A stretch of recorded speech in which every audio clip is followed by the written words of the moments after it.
हुआ था मेरा। कैसे कैसे लोग रहते हैं यार यहाँ पर। आज से 3 साल पहले। किसने किया था?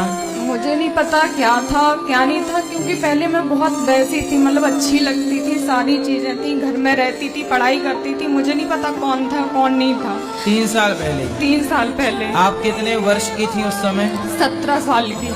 17 साल की। और तो कौन लोग थे, एक था या 2 थे? 3 लोग। 3 लोग थे।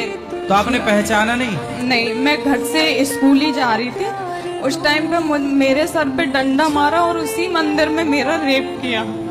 अरे बड़े खतरनाक लोग हैं। डंडा मारा तब आप बेहोश हो गई? वो हो गई, मेरा पूरा सिर फट गया था पीछे से, तो मैं बेहोश हो गई। और मेरे घर वालों ने मुझसे ये कहा कि तू किसी और के साथ भाग गई थी, और उस चीज का दर्द मैं आज भी झेलती आ रही हूँ। नाबालिग में मेरी शादी कर दी गई उसी 17 साल में।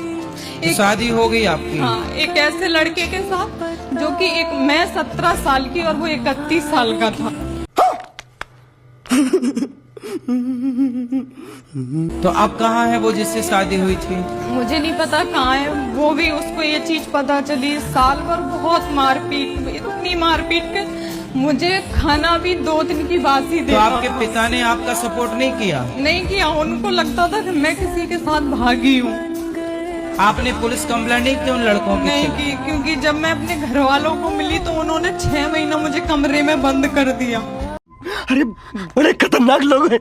न खाना न पीना कुछ नहीं देते थे। 6 महीने में एक कमरे से निकली नहीं, मैं बिल्कुल पागल हो गई। तो जब आपका सिर फटा तो इलाज कराने हॉस्पिटल नहीं ले गए? नहीं ले गए, गांव में से एक डॉक्टर को पकड़ के उससे पट्टी करवा दी। तो आप कहाँ रह रही हो? वही बता रही हूँ आपको। फिर ऐसा हुआ कि मैं ग्वालियर आई। ग्वालियर आके मैंने ग्राफिक, एडिटिंग, सारी कैमरा चलाना, सारी चीजें सीखी खुद से।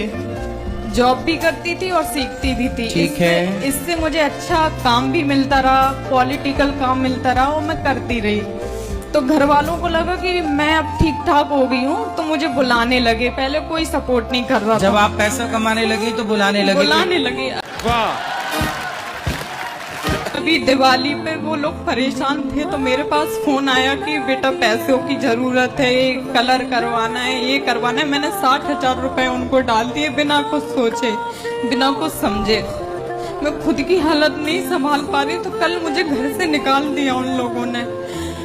अच्छा। ये कहकर के मेरी बदनामी हो रही है। जब मैं पैसा देती थी तब घर पे बुलाते थे, तब बदनामी नहीं होती थी। माँ बाप बड़े स्वार्थी हैं भाई। देखो यही है बाप भलो न भैया, सबसे बड़ो रुपया। ये बड़ी अच्छी बात कही आप।